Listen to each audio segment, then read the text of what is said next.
Assalamualaikum warahmatullahi wabarakatuh. Perkenalkan, nama saya Susi Susanti Latifah, mengajar di SMP Negeri 3 Tenjo, Kabupaten Bogor, sekaligus mahasiswa PPG dalam jabatan kategori 1 gelombang 2 tahun 2022 IKIP Siliwangi.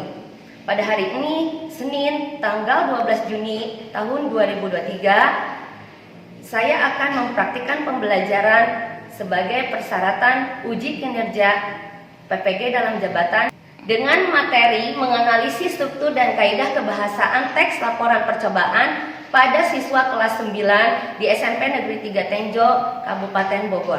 Untuk lebih jelasnya, mari kita simak video pembelajaran berikut ini. Selamat menyaksikan. Wassalamualaikum warahmatullahi wabarakatuh.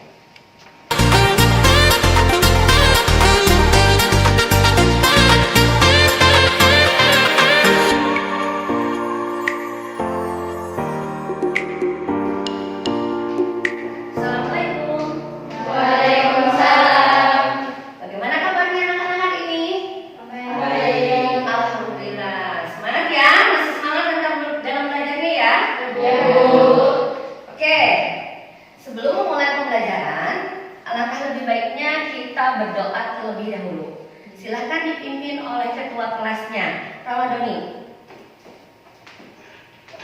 Duduk siap. Siap. Sebelum belajar, baca dalam hati mulai.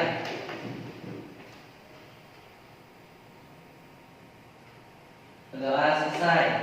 Salam. Assalamualaikum warahmatullahi wabarakatuh. Waalaikumsalam warahmatullahi wabarakatuh. Bangga negara Indonesia, mari kita menyanyikan lagu Indonesia Raya terlebih dahulu, ya. Semuanya diharapkan untuk berdiri.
Kita absen dulu ya, buat absen. Untuk hari ini Dewi Hafsah, Dewi Safira, oh ada yang tidak masuk ya. Dewi Safira sudah berapa hari tidak masuk? 1 hari. Oh baru 1 hari ya. Semoga cepat sembuh ya. Baiklah, sebelum mulai pembelajaran, apakah ruangan kita sudah bersih? Sudah. Kalian sudah siap belajar ya? Sudah. Kalau ruangan bersih, belajar juga nyaman ya. Baik, di sini Ibu akan menyampaikan kompetensi dasar kita yang akan dipelajari hari ini ya. Yang pertama, kompetensi dasarnya yaitu menelaah struktur dan kebahasaan dari teks laporan percobaan yang didengar atau dibaca. Baik itu percobaan sederhana atau mendeteksi zat berbahaya pada makanan, adanya vitamin pada makanan dan lain-lain. Baik, di sini setelah mempelajari pembelajaran hari ini, tujuan pembelajaran yang akan dicapai yaitu pertama, menganalisis kita dapat menganalisis struktur teks laporan percobaan dengan tepat. Itu yang pertama. Yang kedua, dapat menelaah struktur dan kebahasaan dari teks laporan yang didengar dan dibaca, baik itu percobaan sederhana untuk mendeteksi zat berbahaya pada makanan, adanya vitamin pada makanan, dan lain-lain dengan benar. Baik anak-anak, sebelum kita ke materi selanjutnya ya, masuk ke pembelajaran materinya, kita simak video terlebih dahulu bagaimana cara membuat telur asin ya. Baik, kita simak bersama-sama ya.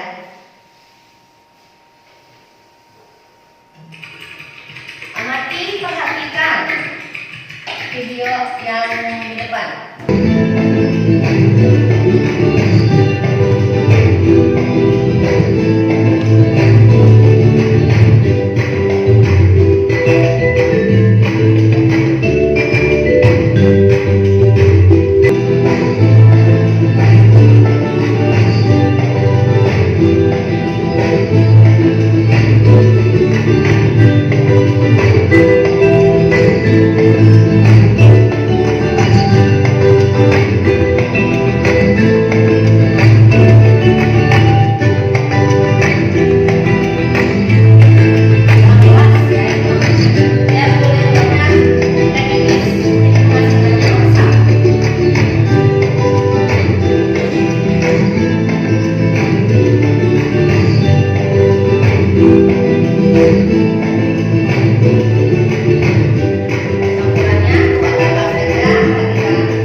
Baru tahu kan setelah melihat video ini? Nah, ternyata abu gosok atau bahkan batu bata yang ditumbuk halus itu juga bisa jadi bahan untuk pengasinan telur, ya. Setelah tadi menyimak video yang sudah Ibu perlihatkan, Kira-kira apa yang kamu bisa amati? Ya? Cara pembuatan telur asin. Cara pembuatan telur asin. Ya, betul. Terus hal-hal menarik apa sih yang kalian dapatkan dari video yang sudah kalian amati tadi? Tentang pembuatan telur asin, yaitu menggunakan abu gosok. Oh, pembuatan telur asinnya menggunakan abu gosok. Selama ini kan taunya telur asin udah asin aja, tapi pembuatannya bagaimana sih? Dikirain pakai garam doang kan? Ternyata ada proses dan tahapannya. Yang menggunakan apa itu baru setelah kalian menyimak video baru paham, baru ngerti. Oh, cara membuat telur asin itu seperti itu. Nah, apa kalian sudah pernah membuat telur asin? Nanti kita coba ya di pertemuan selanjutnya sampai pembuatan laporannya. Ya, kalau untuk pertemuan ini kalian hanya menganalisis struktur dan kaidah kebahasaannya saja. Gitu. Baik anak-anak, sebelum kita berdiskusi dan membagi kelompok, Ibu akan menjelaskan sedikit materi tentang teks laporan percobaannya ya. Nah, di sini ada pengertian teks laporan percobaan. Apa? Teks laporan percobaan itu? Teks yang berisi hasil suatu percobaan yang dilakukan oleh peneliti. Ya, teks laporan percobaan itu teks yang berisi hasil suatu percobaan yang dilakukan oleh peneliti. Ya, namanya percobaan berarti itu dilakukan oleh peneliti. Kayak kamu tadi misalkan membuat telur asin, istilahnya kamu itu penelitinya. Oh, membuat telur asin itu seperti ini, ada caranya, tahapan-tahapannya, ya gitu. Lalu teks laporan percobaan tujuannya untuk apa? Menginformasikan hasil pengujian sebuah teori. Ya, untuk mencari informasi atau menginformasikan ya hasil pengujian dari sebuah teori itu. Lalu apa saja sih ciri-cirinya? Disusun ya, disusun berdasarkan hasil percobaan. Terus pembahasan dikemukakan secara objektif ya, menyampaikan fakta, jadi bukan opini, harus sesuai kenyataan fakta ya. Disusun secara sistematis dan lengkap, jadi harus sistematis, harus lengkap dari tahapannya, dari prosesnya ya gitu.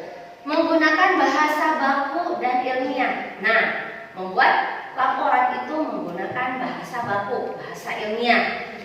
Lalu bersifat tidak memihak, jadi netral, tidak memihak ke sana ke sini ya itu. Selanjutnya strukturnya. Nah, kita sudah sampai pada strukturnya. Nah, di sini membuat teks laporan percobaan ada dua struktur. Yang pertama apa? Pernyataan umum dan uraian. Pernyataan umum itu isinya apa?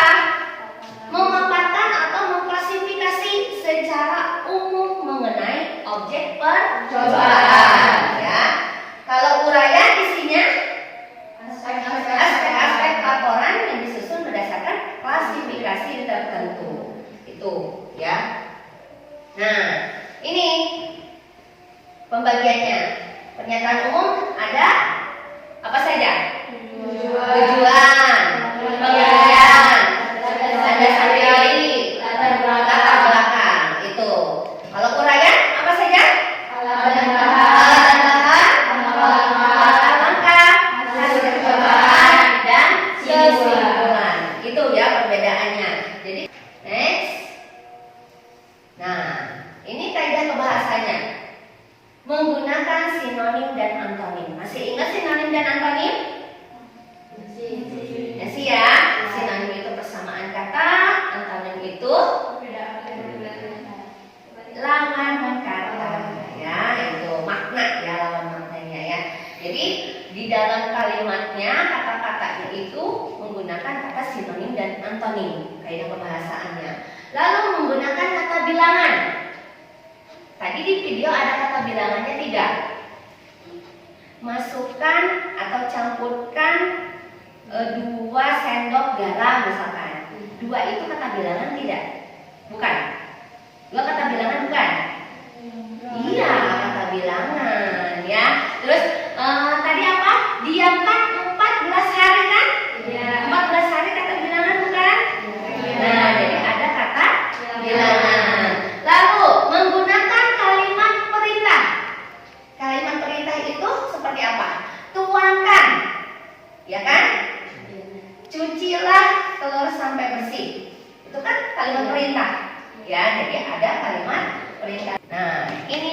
membuat teks laporan percobaannya. Caranya membuat kerangka terlebih dahulu ya. Struktur teks laporan percobaannya, pertama buat kerangkanya, terus mengembangkan kerangka menjadi sebuah teks yang utuh.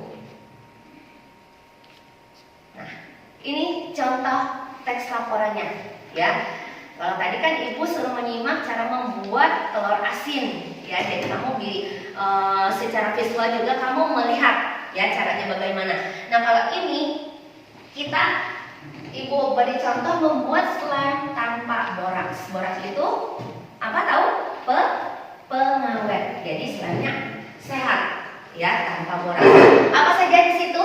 Tadi kan udah ada ya strukturnya. Ada tujuan kan? Ya, tujuannya untuk apa pembuatan slime tanpa boraks tuh? Kamu bisa membuat slime di rumah dengan bahan aman dan biaya yang lebih hemat daripada membeli di luar. Kegiatan ini dapat membuat kamu menjadi lebih kreatif dan inovatif. Nah, itu tujuannya dulu. Jadi sebelum pembuatannya, kamu harus mengetahui tujuannya dulu. Pembuatan slime itu untuk apa? Ya. Setelah tujuannya baru alat dan bahannya. Di situ ada ya, lem, deterjen, pembersih, alat pengaduk, air secukupnya, deterjen, dan wadahnya. Ya. Lalu langkah-langkahnya. Langkah-langkah itu cara membuatnya, proses pembuatannya. Campurkan terlebih dahulu lem final, terus berikutnya apa? Tambahkan lem, kemudian aduk, masukkan ke dalam freezer. Kemudian keluarkan setelah 5 sampai 10 menit. Tuh ada kan kalimatnya ya, yang tadi sudah di kaidah kebahasanya ada semua ya. Terus aduklah kira-kira sampai bisa dimainkan. Aduklah itu kan kata perintah. Aduklah berarti suruh diaduk ya, itu. Lalu slime siap digunakan. Next, hasilnya. Nah, hasilnya slime aman untuk dimainkan karena tanpa pengawet atau tanpa borak ya. Karena slime itu kan sangat populer. Iya, sangat populer, sangat disenangi oleh anak-anak ya, gitu. Lalu kesimpulannya, dengan membuat slime sendiri, pengetahuan dan kreativitas kamu akan bertambah. Di sisi lain juga dapat menghemat uang dan mendapatkan. Baik anak-anak, setelah penjelasan yang sudah Ibu jelaskan tadi ya, materinya tentang teks laporan percobaan, kita sekarang bentuk kelompok ya. Silahkan sesuai dengan kelompoknya masing-masing untuk berdiskusi. Nanti Ibu akan bagikan lembar kerjanya, baru kita diskusikan. Nanti sebelumnya nanti juga Ibu akan bimbing bagaimana cara mengisi LKPD-nya. Sekarang kita buat kelompok, silakan untuk atur sesuai kelompoknya masing-masing. Ya.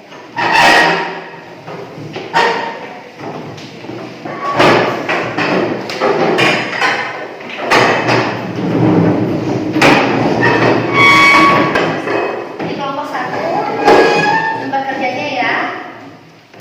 Kelompok 2, kelompok 3.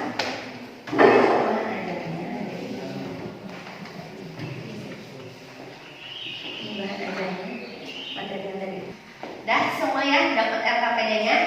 Nah, sekarang Ibu akan jelaskan untuk pengisian LKPD-nya. Dari pegang semuanya ada ya?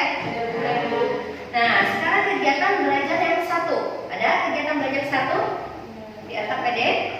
Nah, di situ kan simaklah tayangan video mengenai cara membuat telur asin yang tadi kamu sudah simak.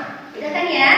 Nah, nanti kalau misalkan mau mencari lagi, di situ sudah ada linknya. Jadi kamu bisa buka lagi ya. Nah, setelah menyimak dengan baik, kamu diskusikan bersama kelompokmu untuk menjawab pertanyaan di bawah ini. Ayo, buka lembar berikutnya. Nah, di situ ada beberapa pertanyaan. Silakan kamu jawab, didiskusikan dengan kelompoknya. Ya. Nah, di situ kan apa yang kalian amati dari video yang sudah ditayangkan tadi, ya. Terus yang kedua, hal-hal menarik apa? Ya, udah ada kan? Apakah kalian sudah pernah membuatnya? Belum. Terus di kegiatan belajar yang kedua, Ibu jelaskan dulu, nanti baru didiskusikan ya. Kegiatan belajar yang kedua di situ sesuai yang dijelaskan pada slide PowerPoint, silakan diskusikan bersama kelompok masing-masing ya. Struktur teks laporan percobaan. Nah tadi ada dua ya. Seperti itu kan dibagi dua. Ada pernyataan umum, ada uraian. Pernyataan umum apa saja tadi isinya, ya kan? Terus uraian apa saja, gitu ya. Jadi nanti kamu tuangkan ke dalam LKPD, ya tulis ya. Baik anak-anak, ada yang sudah selesai? Apa ada yang mendapatkan kesulitan untuk mengisinya? Tidak Bapak ada. satu. Saya paham kan nanti semua. Nah, baca lagi di situ ada bahan ajarnya ya. Iya. Untuk kelompok 2 bagaimana? Ada kesulitan? Tidak ada. Tidak ada. Ada semua kerjakan? Sudah. Kegiatan 2-nya? Ya, bagus. Untuk kelompok 3 bagaimana? Tidak ada kesulitan kan? Tidak ada.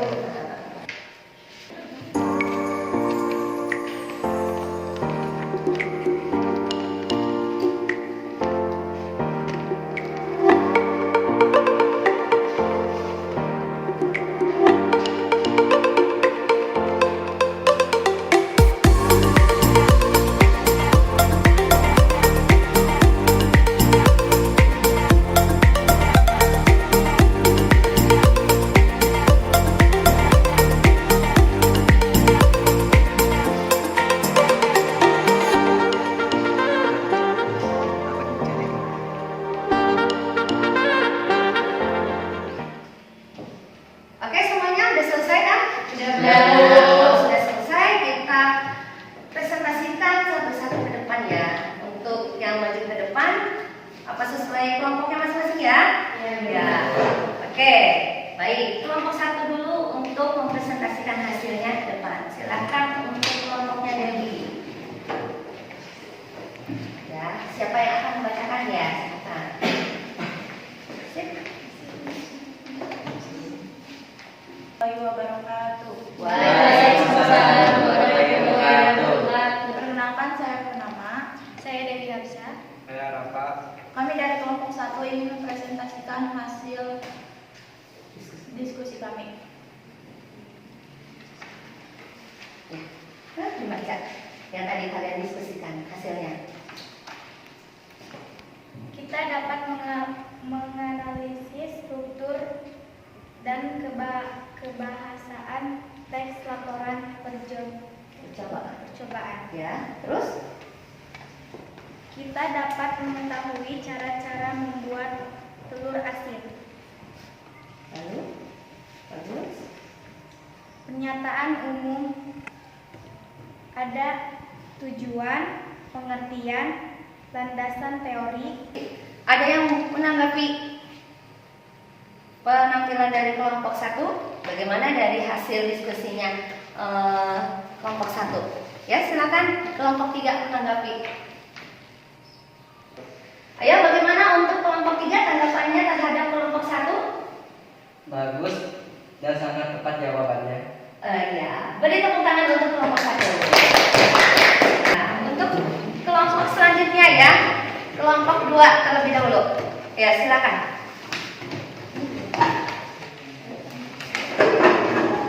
Assalamualaikum warahmatullahi wabarakatuh. Waalaikumsalam warahmatullahi wabarakatuh. Kami dari kelompok 2 ingin mempresentasikan hasil diskusi kami. Dibacakan oleh Lisa. Baik, apa saja yang kita amati dari tayangan video tersebut itu, kita dapat menganalisis struktur dan kebahasaan teks laporan percobaan. Ya. Kedua, hal-hal menarik apa saja yang kita amati dari tayangan video tersebut. Ya. Itu jawaban kita. Kita dapat mengetahui cara pembuatan telur asin menggunakan abu gosong. Ya. Nah, Bagus. selanjutnya soal nomor 3, apakah kita pernah membuat laporan percobaan tersebut? Jawabannya belum pernah. Pernah, ya. Lalu, Selanjutnya kegiatan belajar 2, yaitu pernyataan umum apa saja, yaitu yang pertama tujuan, Ya. kedua pengertian, 3 landasan teori, 4 latar belakang.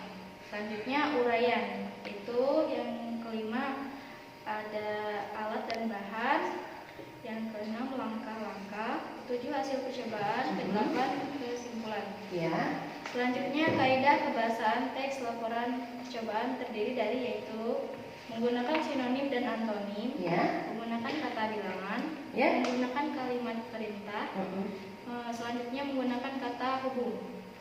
Soal yang ketiga yaitu ada dua cara membuat teks laporan percobaan.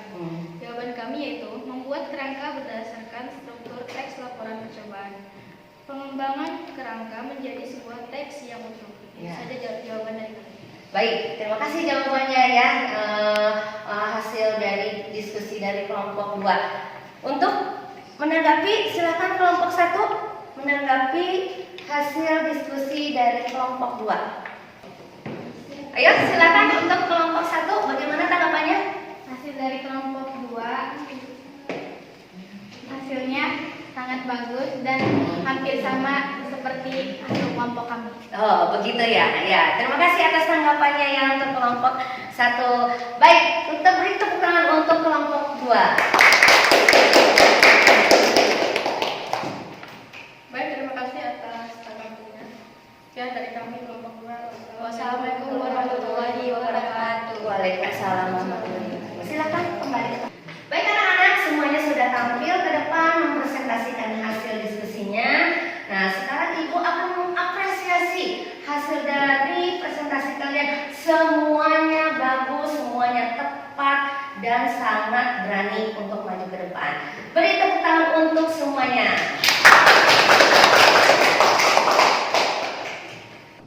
Baik anak-anak, setelah mempelajari materi pembelajaran hari ini, kita akan menyimpulkan bersama-sama ya. Siapa yang bisa menyimpulkan untuk pembelajaran hari ini? Silahkan. Ya, Hasanah. Struktur teks laporan percobaan terbagi menjadi dua bagian, yaitu Ya. pernyataan umum dan uraian. Ya. Pernyataan umum dan uraian itu kan ada terbagi-bagi lagi ya. Ya. Ciri kebahasaan teks laporan. Ya. Kaidah kebahasaan teks laporan percobaan. Menggunakan sinonim dan antonim, menggunakan kata bilangan, menggunakan kalimat perintah, dan menggunakan Kata hubung. Caranya Cara membuat ada dua cara.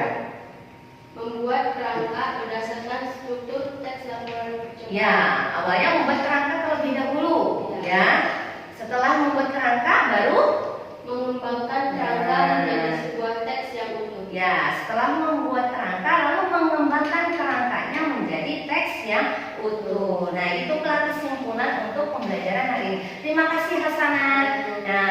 Nah, setelah menyimpulkan materi yang sudah kita pelajari, kita masuk ke refleksi. Ya. Bagaimana sih perasaan kalian setelah mempelajari pembelajaran hari ini tentang membuat telur asin, tahapan membuat laporannya? Silakan, ada yang membuat refleksi pembelajaran hari ini? Ya, silakan ya. Saya sangat senang karena bisa mengetahui cara pembuatan telur asin dan tahapan-tahapannya yang benar dan baik. Ya, sebelumnya belum. Ya, gitu ya. Jadi sangat bermanfaat sekali ya. Kalian bisa mengetahui tahapan-tahapan cara membuat telur asin yang baik dan benar. Pembelajaran hari ini sudah selesai. Kita nanti ketemu lagi di minggu depan dengan materi selanjutnya dari ini. Ya, lanjutan dari ini berarti kan untuk pembuatan proyeknya. Tadi itu untuk menghasilkannya.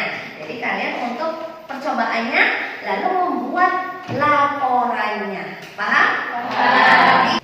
Baik anak-anak, untuk mengakhiri pembelajaran kita hari ini, alangkah baiknya kita berdoa dulu supaya pembelajaran kita hari ini kita bisa menerimanya bermanfaat untuk kedepannya. Silakan Ramadhani dipimpin doa. Duduk siap.